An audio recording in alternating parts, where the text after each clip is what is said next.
저는 사도행전 말씀을 계속 또 제가 전할 기회를 따라 아주 천천히 묵상하며 나가고 있습니다. 이 마지막 시대에 하나님 주님께서 우리에게 부활하고 승천하시면서 선물로 주신 것은 성령 하나님이십니다. 유산으로 남긴 것은 교회입니다. 그 차이점을 아시겠죠? 유산은 보여지는 것이죠. 그래서 유산은 계속 우리가 받아서 어떻게 해야 되는 거예요? 이어가야 되는 거예요. 유산 여러분들 물론 받으신 분도 있을 거고 안 받으신 분들도 있겠지만 유산은 탕진하면 사라져 버릴 수 있는 거예요. 교회가 그러합니다. 주님의 십자가의 은혜로 이 땅에 남긴 유산, 그것은 교회입니다. 그리고 그 교회의 주님께서 머리가 되어 주셔서 땅 끝까지 이를 때까지 내가 함께 할 것이고 주님 다시 오실 그날까지 그 교회 안에서 주님의 영혼들이 살아갈 수 있게 하여 주신 거예요. 선물로 값없이 성령의 은혜, 성령의 충만함의 은혜를 우리는 받았고 예수 십자가의 보혈에 남겨진 유산으로 교회가 되어졌습니다. 여러분, 이 두 가지를 우리 마지막 때까지 지켜나가고 선물의 은혜 속에서 살아가야 되는데, 그러기에 사도행전은 성령행전이라 불려지고 또 사도행전은 교회의 시작과 끝이라고, 교회의 시작과 계속되어짐, 끝이 아니라 계속되어짐이라고 이야기해요. 그래서 우리는 사도행전이 28장으로 끝나는데 29장을 써 나가야 된다라고 얘기하고 있죠. 사도행전은 그래서 끝난 것이 아니라 어떻게 되어지는 거예요? 계속되어지는 거예요. 여러분과 제가 사도행전을 계속 써 내려가고 있는 것입니다. 여러분들이 믿으십니까? 그러기에 우리는 이 마지막 때에, 또 이 어지러운 때에, 또 코로나를 벗어나는 이 때에 사도행전을 한 번 또 읽고 또 읽어 나아가면서 어떻게 이 마지막 시대를 교회로서 살아갈 건가, 기회가 되는 대로 또 이 말씀을 나누고 있는데요, 오늘은 2장 22절에서 36절의 말씀을 가지고 풀어 살리셨도다 라는 제목으로 하나님 말씀의 은혜를 나누려고 합니다. 여러분, 우리는 예수 그리스도를 통해 얻게 된 구원의 은혜, 우리가 매일같이 되새기고 되새겨도 너무나 감사한 것이죠. 이 순간에도 그렇습니다. 여러분과 저는 왜 이 순간에 예배를 드리고 있습니까? 신기하지 않습니까? 그런데다가 저는 더 생각할 때마다 구원의 은혜가 신기해요. 스님의 손자로 태어나서, 스님의 손자로 태어나서 그래도 나름대로는 나는 불교 신자라는 자부심을 가지고 예수 믿는 기독교 아이들이랑 열심히 어렸을 때는 다투고 싸웠었는데, 어떻게 내가 6학년 때 교회를 가볼까? 라는 생각이 왜 들었는지, 그리고 그 먼 서울 여의도 한복판으로 신림동에서, 서울대학교에 있는 그 신림동에서 차를 2번 타가면서 버스를 타고 왜 도대체 갔는지, 어렸을 때 크리스마스 때 동네 교회 갔다가 선물 안 받아가지고 와서 그때부터 교회 다니는 애들이랑 맨날 싸웠는데, 선물도 안 주는 교회, 도대체 이제는 내가 왜 목사로서 여기서 있는지 참 신비하고 신비해요. 여러분들 스스로 신기하지 않으세요? 왜 이 시간에 TV 앞에 안 앉아 있고 오늘은 늦었으니까 제껴 그러지 않고, 왜 이 시간에 그래도 주일이니까 예배 드려야지, 예배는 꼭 드려야지 하고 도대체 왜 여기 와 계세요? 참 구원받는다는 것이 무엇인지 되새겨보고 또 되새겨봐도 이상하고 이상한 나라, 하나님 나라, 그 나라 백성이 된 것이 참 감사하죠. 여러분들도 아멘이십니까? 정말 아멘이십니까? 서로 한번 좀 쳐다보고 인사할까요? 당신은 참 신기한 사람입니다.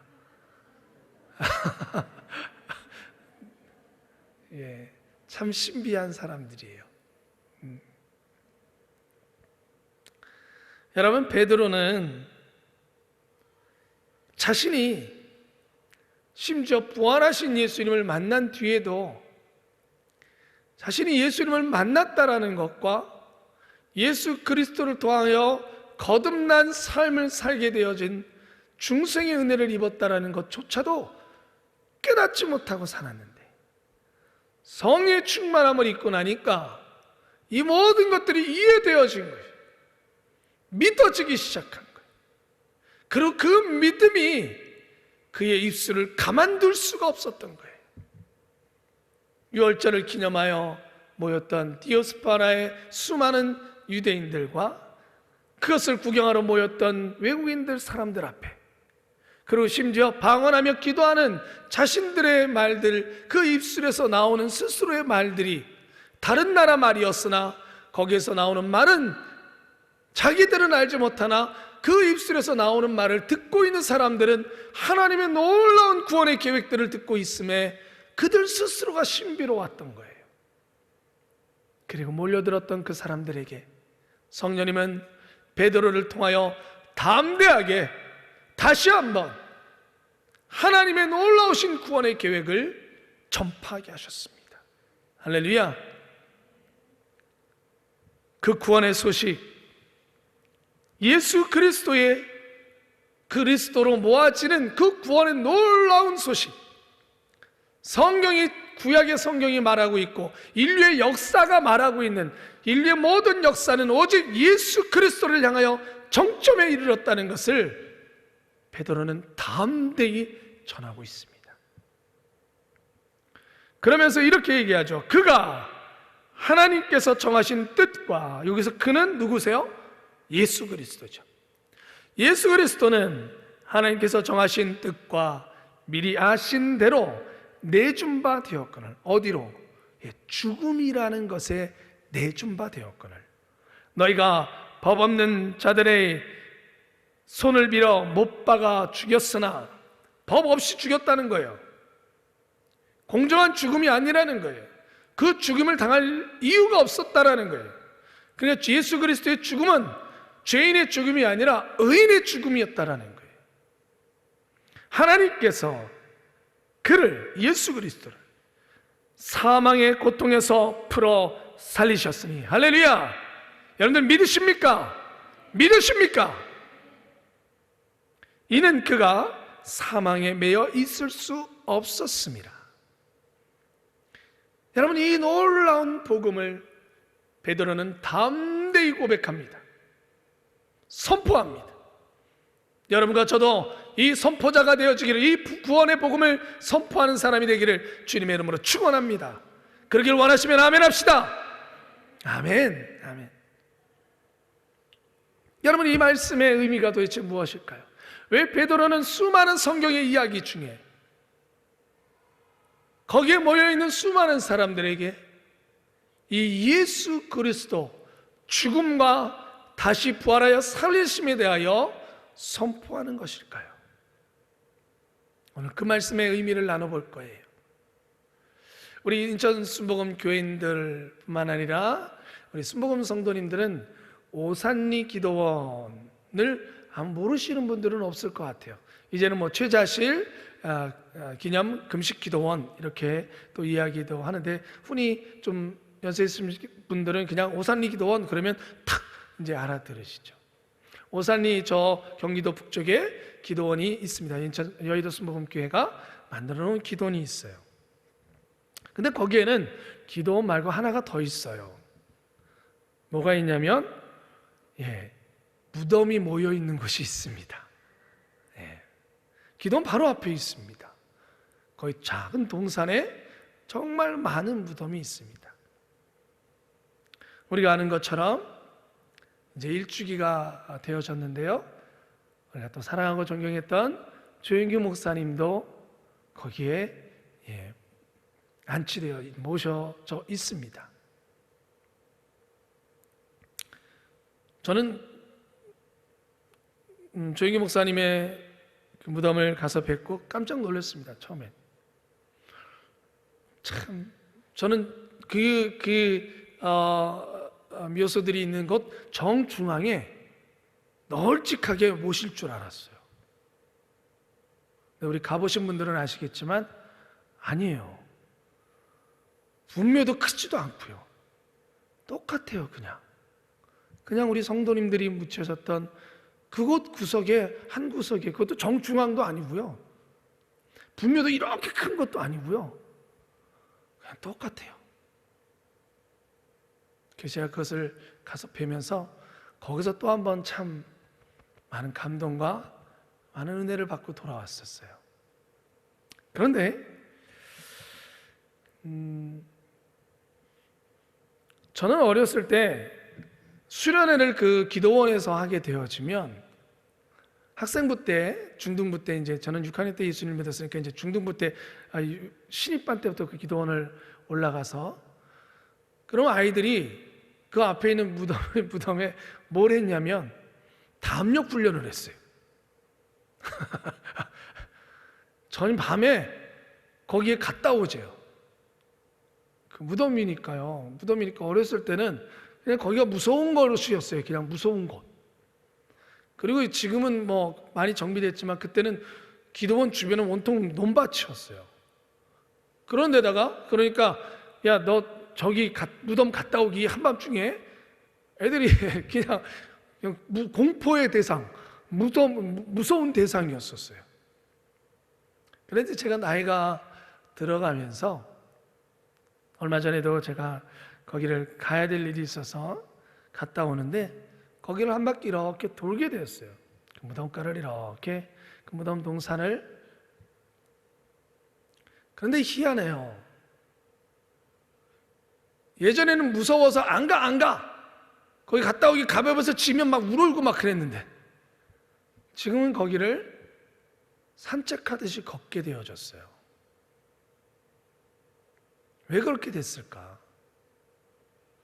제가 목회를 하면서 많은 장례를 또 집도하게 되어졌고, 또 여기 가까운 곳에는 부평에도 그 동산 산으로 이렇게 만들어진 곳이 있고 분묘하는 곳들이 많이 있지만,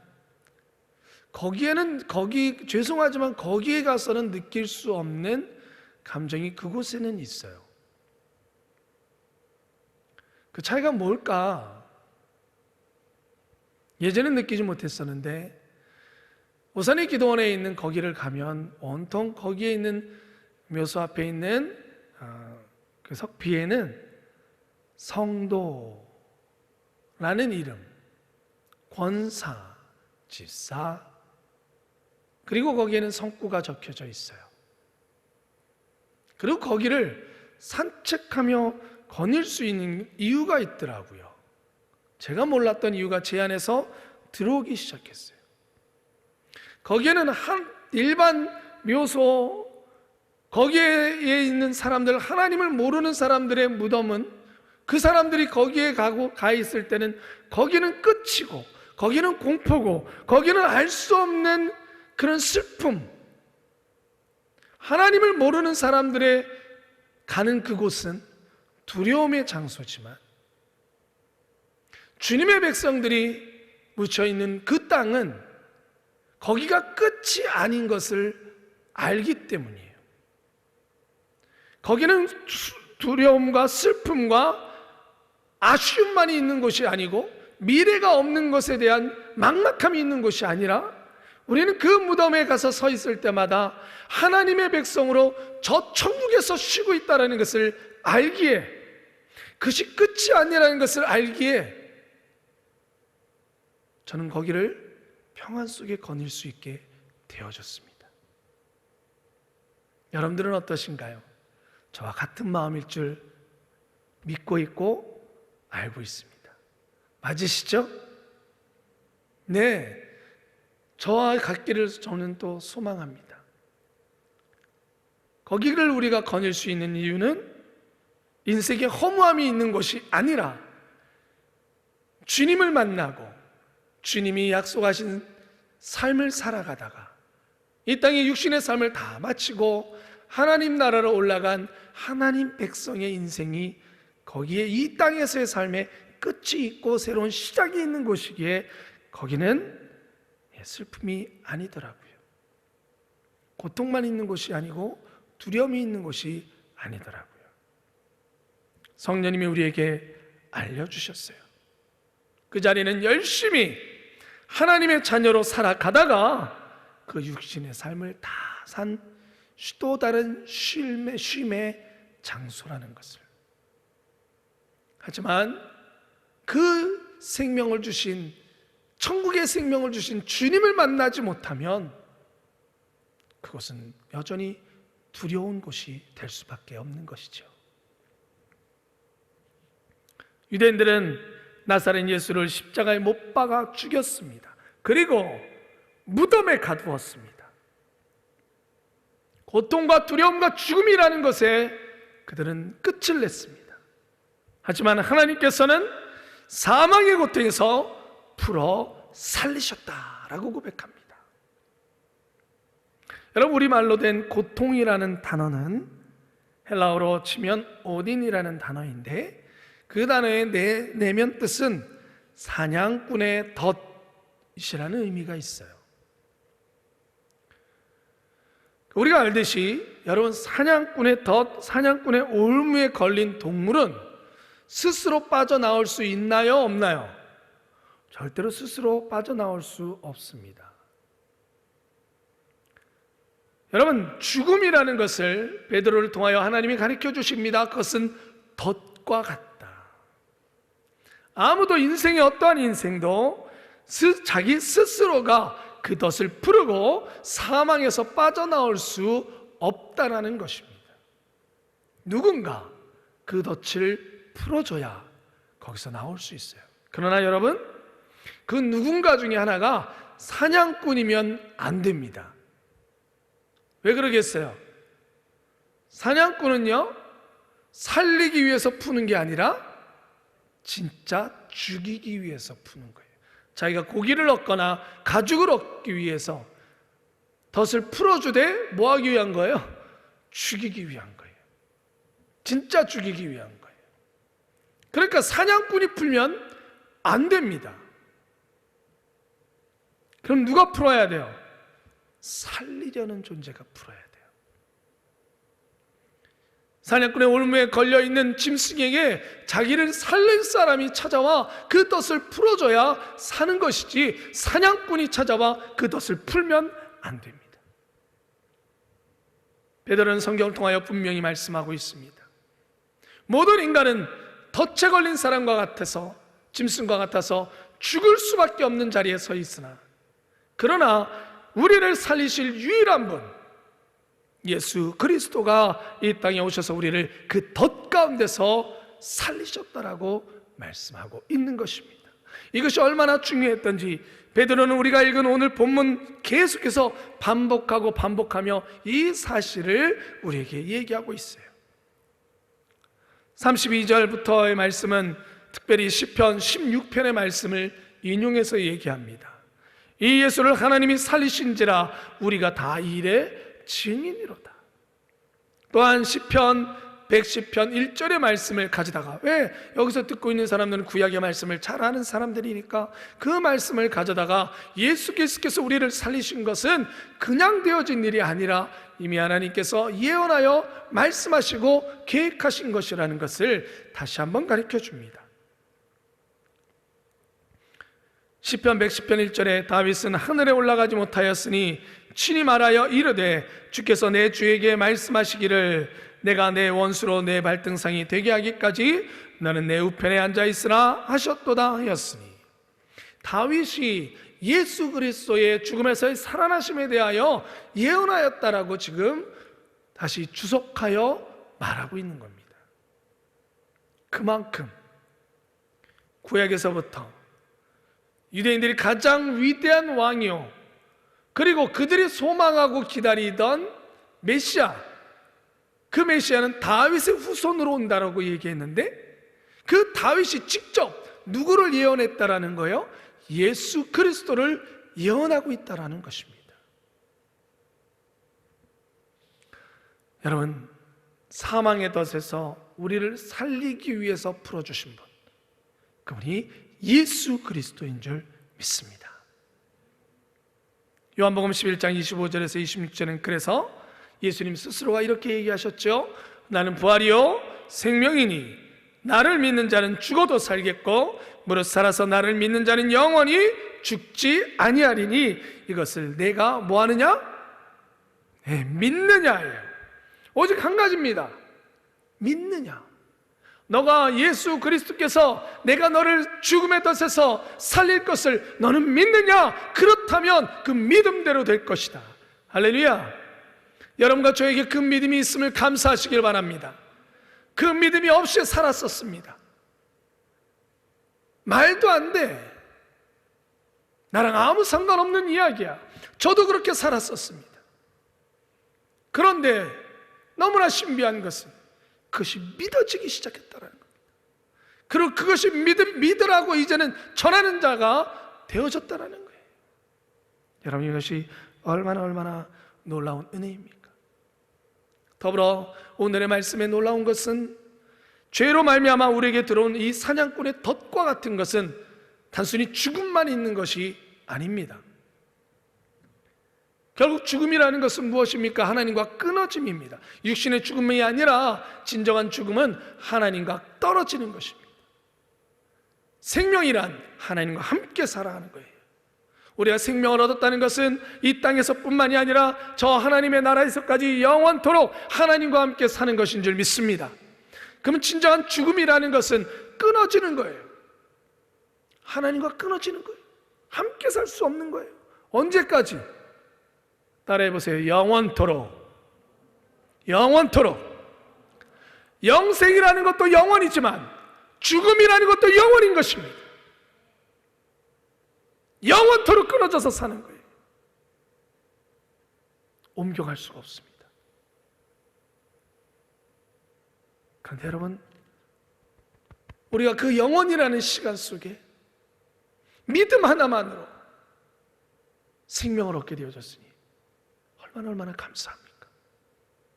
더불어 이 죽음, 이 덫 속에서 우리와 하나님과 갈라놓도록, 이 덫의 울무 가운데서 빠져나오지 못하도록 죽음의 길로 계속 가도록 만드는 것들은요, 사단이 너무나 많이 만들어놨어요.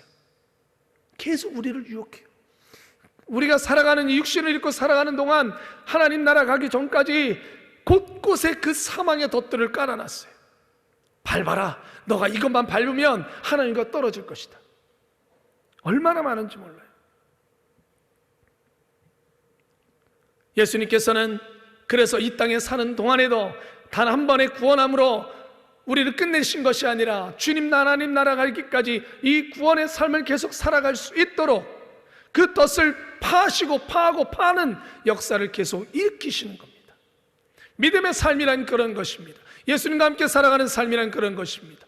예수님을 통하여서 우리에게 곳곳에 숨겨져 있는 덫을 보시고 내가 혹시라도 그 덫에 걸렸으면 또 그 덫을 벗겨서 우리를 자유케 하시는 줄 믿습니다. 그래서 주님께서 이 땅에 오셨을 때 누가복음 4장 18절에서 19절에 분명하게 이렇게 선포하십니다. 주님이 말씀하십니다. 주의 성령이 내게 임하셨으니 이는 가난한 자에게 복음을 전하게 하시려고 내게 기름을 부으시고 나를 보내사 포로된 자에게 자유를, 눈먼 자에게 다시 보게 함을 전파하며 눌린 자를 자유롭게 하고 주의 은혜의 해를 전파하게 하려 하심이라. 할렐루야, 할렐루야. 죄로 말미암아 수많은 덫들 속에서 우리를 다 뭐하게 하신다는 거예요? 자유하게 하시리라. 할렐루야. 여러분들, 우리는 사망에게서 자유함을 얻은 줄 믿습니다. 질병의 덫에서 자유함을 얻은 줄 믿습니다. 우울함의 덫에서 자유함을 얻은 줄 믿습니다. 미래에 대한 두려움에서 자유함을 얻은 줄 믿습니다. 깔려있는 수많은 덫들, 그 속에서 우리는 주님은 자유함을 주신 거예요. 특히 주의 은혜의 해를 전파하게 하심이라 라고 얘기했습니다. 이미 구약에서부터 주님은, 하나님은 우리에게 그 은혜를 허락하시고 깨닫게 하여 주셨는데, 여러분, 주의 은혜의 해라는 것은 레위기 25장에 보면 희년이라는 것이 나옵니다. 하나님께서 구약에도 주의 은혜의 해, 참된 자유를 우리에게 깨닫게 하시려고 준비해 놓으신 게 있었어요. 그게 희년이라는 제도입니다. 50년마다 돌아옵니다. 모든 채무자의 부채가 탕감됩니다. 노예가 자유를 얻는 날이 그 희년입니다. 피치 못할 사정으로 고향을 등졌던 사람들, 고향에 갈 수 없었던 사람들, 그러한 사람들이 다시 고향으로 돌아갈 수 있는 해가 희년입니다. 심지어 땅의 경작도 안식하게, 땅조차도 안식하게 만드는 것이 희년입니다. 즉 묶였던 모든 것들, 우리 일상에서 묶였던 모든 것들에 참된 자유를 선포해서 처음으로 돌아가도록 만드는 것, 그것이 희년입니다. 주님은 우리에게 무엇을 얘기해 주셨습니까? 나는 그 희년을 너희에게 선포하러 왔노라. 저와 여러분들은 그 희년의 삶을 살고 있는 줄 믿습니다. 스스로가 덫에 걸려들지 마십시오. 이미 자유자가 되었는데 스스로 나는 저 덫에 걸려들래 하면서 수많은 죄의 유혹 속에, 덫 속에 스스로 빠져들어가지 마십시오. 저와 여러분들은 희년의 삶을 살고 있는 것입니다. 그러므로 예수님을 믿는다는 것은 예수 그리스도 안에서 가난 속에서 해방되어지고, 또 비록 물질의 적을지라도 나는 불행하다라고 얘기하는 물질 만능주의의 덫 속에서 해방되어져서 내게 오늘 필요한 것을 주신 주님께 감사하며 사는 삶을 살게 되어지고, 육신의 질병을 가지고 있으나 그 질병의 덫 속에서 헤매이며 내 인생을 비관되이 여기고 살아갈 희망을 잃어버린 자가 아니라, 이 질병 속에서 내가 하나님께 어떻게 영광을 돌리게 될지를 깨닫게 되어져서 나의 환경에 얽매이는 자가 아니라 환경을 뛰어넘어 자유한 자로 살아가는 것, 그것이 우리와 함께 하시는 주님이 우리를 그렇게 이끌어 가시는 줄 믿습니다. 할렐루야. 이미 여러분들은 그러한 삶을 살고 있는 줄 믿습니다. 그 삶을 깨달으십시오. 내 인생은 왜 이러나가 아니라, 오늘 여러분들이 이 말씀을 믿음으로 받으신다면 여러분과 동행하시는 주님께서 보여주실 것입니다. 눈먼 자가 눈을 뜨게 한다 그랬어요. 보이지 않던 자유함이 보여지게 되는 거예요. 여러분들을 얽매이던 덫이 풀려진 것을 보게 되어지는 것이죠. 감옥에 갇혀있던 베드로와 예수님의 제자들, 주님께서 뭐 하셨어요? 착고를 풀으셨어요. 할렐루야. 착고를 풀어 다니게 하셨던 거예요. 여러분, 요셉의 인생을 보십시오. 요셉의 삶은 계속적으로 억울함의 연속이었습니다. 그냥 고난이 온 게 아니라요, 억울함 속에 왔어요. 그가 종으로 팔리게 된 것도 그가 뭐 잘못을 해서입니까? 그가 돈을 안 갚아서 종으로 팔렸습니까? 형들이 팔았습니다. 이런 억울함이 어디 있습니까? 그러나 그가 그 억울함 속에서 그가 종된 삶을 살아가면서 내가 형들의 원망과 형들에 대한 미움으로 가득 차가지고, 그러한 사람들은 어떤 삶을 삽니까? 여러분, 분노 속에 살아가는 사람은 자신의 인생을 분노로 망쳐갑니다. 그러나 요셉은 그러지 않았습니다. 종으로 살았으나 보디발의 장군의 그 집에 들어가서 열심히 종된 삶을 살았더니 거기서 인정함을 받았어요. 그건 분노로 살지 않았다는 증거입니다. 하지만 또 억울한 일을 겪죠. 가늠하지 않았는데도 가늠했다고 하며 또 감옥 속에 갇힙니다. 여러분, 이 억울함을 어떻게 합니까? 그런데 그 억울함의 덫, 분노의 덫, 미움의 덫, 그것을 요셉을 묶어 놓을 수가 없었어요. 하나님은 요셉 안에서 그 덫을 착고를 풀으셨습니다. 감옥 안에서도 요셉은 감옥에 갇혔던 왕의 신하들을 극진히 섬깁니다. 이건 착해서가 아닙니다. 하나님께서 참된 자유함을 주셨기 때문에. 여러분, 거기서는 또 어떤 억울함이 있었습니까? 꿈을 해석해 주는데, 그러면서 나를 기억해 달라고 하는데 강간무소식이에요. 얼마나 억울합니까? 자기는 잘 되어져서 나아갔는데 나는 여전히 감옥 속에 있어요. 그러나 요셉은 그 속에서도 그 억울함의 덫에 매여 있지 않았어요. 사랑하는 성도 여러분, 억울한 것만큼 사람들을 삐뚤어져 나가게 하는 덫이 없습니다. 그래? 보십시오. 우리 생활 속에서 일어나는 정말 많은 범죄들이요, 묻지마 범죄도 있지만 그 묻지마의 속 안에는 원망과 억울함이 있습니다. 왜 나만? 왜 나만 힘든 인생 살아야 돼? 왜 나만 고생해야 돼? 너도 그래야지. 그러니까 괜히 웃고 있는 사람이 싫은 거예요. 괜히 행복하게 걸어가는 사람이 싫은 거예요. 무서운 덫이죠. 그러나 여러분, 그리스도인은, 주님이 함께하는 사람은 그 덫에서 자유로워하죠. 남이 밉지 않습니다. 억울하지 않습니다. 왜? 오늘의 필요한 것을 하나님이 주신 것에 대하여 감사하기 때문에. 부족하면 주께 구하면 되기 때문에.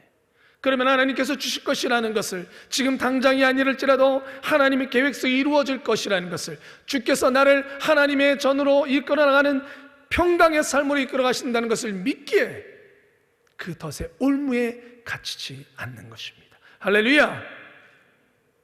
여러분들은 어떠하십니까? 지난 한 주간 자유자로 사셨습니까? 아니면 올무 속에 사단이 파놓은 그 덫 속에 갇히다가 오늘 이곳에 오셨습니까? 그래도 여러분 안에 주님이 계십니다. 여기 와서 예배할 수 있다는 것만으로도, 어쩌면 그 덫에 갇혀서 오늘은 예배 못 가겠다, 그런 사람이 있다면 너무나 안타까운 것이죠. 사랑하는 성도 여러분, 여러분과 저에게 오늘 나와 예배하며 이 말씀을 듣게 하신 우리 주님께 감사하기를 주님의 이름으로 축원합니다. 죄의 덫은 너무나 많습니다. 실제적으로 여러분, 가장 대표적인 것이 무엇이에요? 돈입니다. 돈. 제가 오늘도 우리 찬양대에 가서 말씀을 나누면서, 잠깐만 나누면서 그런 좀 노골적인 얘기를 했습니다. 우리는 기도할 때 하나님 저희를 부욕해 해 주시옵소서 하고 기도해요. 근데 솔직히 그 부욕해함의 속내에는 80%는 뭐예요? 돈 많게 해달라는 거 아니에요? 솔직히 안 그렇습니까? 그런데 기도할 때 하나님 돈 많이 벌게 해주세요는, 이건 좀 죄악된 기도 같고, 그러니까 하나님 부욕해 주시옵소서, 복 내려 주시옵소서, 이렇게는 기도하면 굉장히 경건한 것 같고, 그러나 내심 한편으로는 주님은 아실 거예요. 돈이 하나님, 돈을 놓고 기도하는 건 나쁜 거 아닙니다. 하지만 위험성은 있죠. 돈이 우상되기 굉장히 쉽다는 것을 우리는 알고 있습니다. 여러분, 우상된다는 것은 다른 것이 아닙니다. 돈만이 아니라 다른 것도 마찬가지입니다. 우리가 우상이 된다는 것은 신이 되어진다는 것입니다. 우리가 하나님을 바라볼 때에 하나님께 기도하고 하나님을 의지하고 하나님께 우리의 꿈과 소망을 가지고 하나님 어떻게 살아갈까요? 질문하고 기도합니다.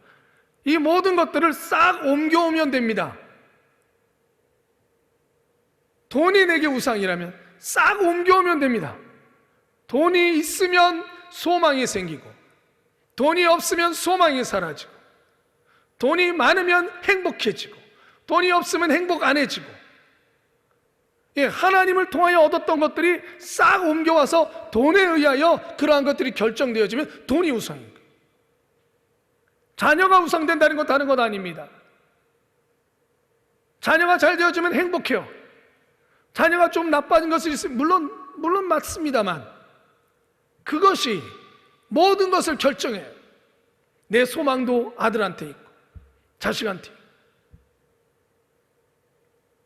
우상이 되는 거예요. 내가 하나님을 향하여 있던 것들을, 하나님에 의해서 결정되어지던 것들이 다른 것에 의해서 결정이 되어지면 그것이 우상인 거예요. 어렵지 않습니다. 여러분, 돈은 그 우상 때문에 현대에 있어서 가장 무서운 겁니다. 돈이 우상된다는 것, 삶의 가치, 그것이 돈에 의해서 결정이 되는, 하나님에 의해서 결정이 되는 것이 아니라 내 삶의 가치가 돈에 의하여 결정이 되는 거예요. 여러분, 이 덫이 우리 안에 들어오면 특히 돈이라는 덫은 정말 무서운 거예요.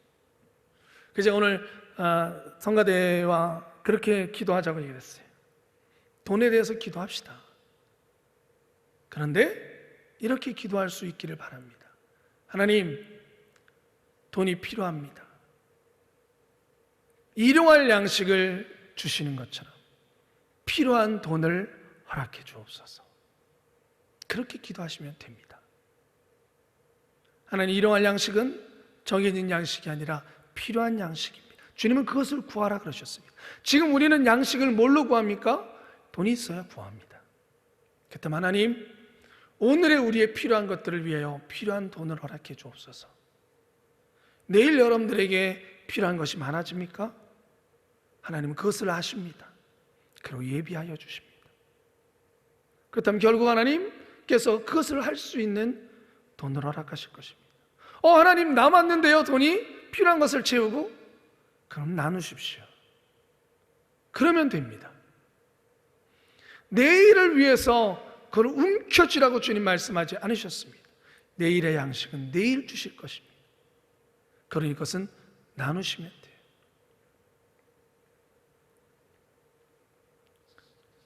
사랑하는 성도 여러분, 이 세대 돈에 대한, 돈이 우상됨, 돈의 무서움에 대해서 참 잘 가르쳐주는 드라마가 있었죠. 이번에 상도 탔죠. 여러분들 아마 한때 굉장히 알려졌던 드라마예요. 오징어 게임 들어보셨죠? 보신 분들도 계시겠지만, 여러분, 그 드라마의 내용은 그거예요.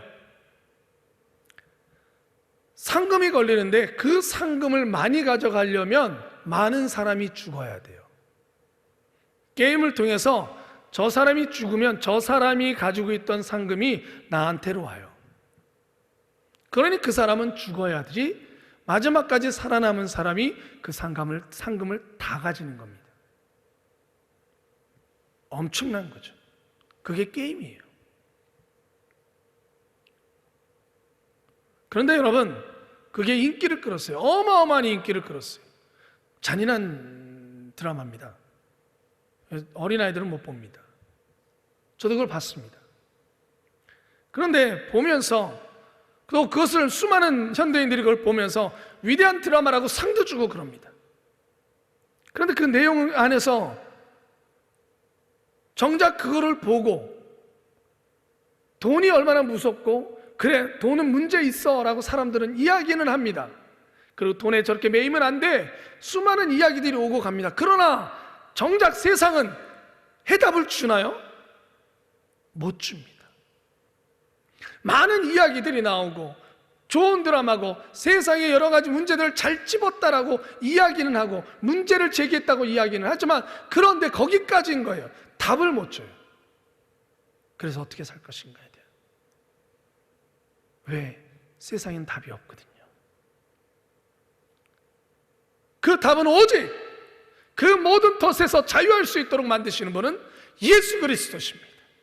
예수님을 만나지 못하면, 예수님 안에서 들어가지 아니하면, 예수님이 내 안에 거하시고 내가 주 안에 거하지 아니하면 그 돈에 대한 덫에 답을 얻을 수가 없어요. 방금 제가 여러분과 얘기한 것처럼 오늘의 필요한 양식에 돈을 주시옵소서라고 기도가 나올 수가 없는 거예요. 왜? 돈은 많고 많아도 만족이 안 되니까. 얼마만큼을 내가 기도해야 될지 모르겠는 거예요. 마태복음 11장 28절에 수고하고 무거운 짐 진 자들아 다 내게로 오라, 내가 너희를 쉬게 하리라. 주님 만나지 못하면 그 수많은 덫들 속에서 쉼을 얻지 못하는 거예요. 하지만 여러분, 우리가 감사하고 감사할 것은 이미 우리는 그 은혜 속에 있는 줄 믿습니다. 그러나 오늘 제가 이 말씀을 전하는 이유는 혹시라도 여러분과 제가 이것을 잊어버리고 그 덫에 걸릴까 봐 다시 기억하고 기억하자는 거예요. 예수님의 놀라우신 은혜를, 예수님의 그 사랑을 또 기억하고 기억하자는 겁니다. 죄는 우리를 얽매이고 하나님은 계속해서 우리에게 자유를 주실 것입니다. 사단의 계획을 파괴하실 것입니다. 우리를 덫에 걸려 살아가는 삶으로 만들지 아니하실 것입니다. 여러분,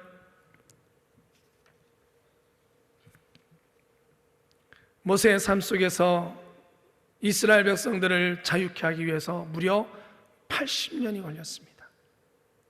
어쩌면 우리의 인생 속에는 주님 나라 가기까지 몇 년이 걸릴지 모르겠지만 그때까지 우리를 얽매이고 애굽의 종살이를 하던 히브리인들을 얼가매려고 했던 수많은 그런 덫들과 같은 것들이 우리 안에 산재되어 있을 수 있습니다. 이 한 주간, 내일 한 주간 또 살아가는 중에 또한 그런 덫들이 우리와 하나님 사이를 멀어지게 만들고 종되게 만들려는 것들이 널려 있을 것입니다. 그러나 우리가 담대하게 나가기를 소망하는 것은 주님이 여러분들과 함께 하실 것입니다. 그리고 주님께서 때로는 우리가 그 덫을 넘어가겠지만 걸릴지라도 그것을 파시고 또 자유롭게 우리를 살아가게 하실 줄 믿습니다. 저 여러분들 속에 주님이 주시는 자유로움, 사망의 덫도 풀으셨거늘 이 땅에 살아나가는 마다 사단의 권세가 만드는 그 덫에서 어찌 우리를 자유롭게 만들지 않겠습니까? 주께서 이 한 주간 여러분들 참된 자유를 주시고 그 모든 덫에서 자유로움 속에서 평안과 쉼과 감사함과 삶의 행복을 이끌어 가실 우리 주님 여러분과 함께 할 줄 믿습니다. 주님과 동행하십시오. 여러분들에게 참 자유를 주실 것입니다. 기도하겠습니다. 이 시간에 우리 말씀을 기억하고 함께 기도하겠습니다.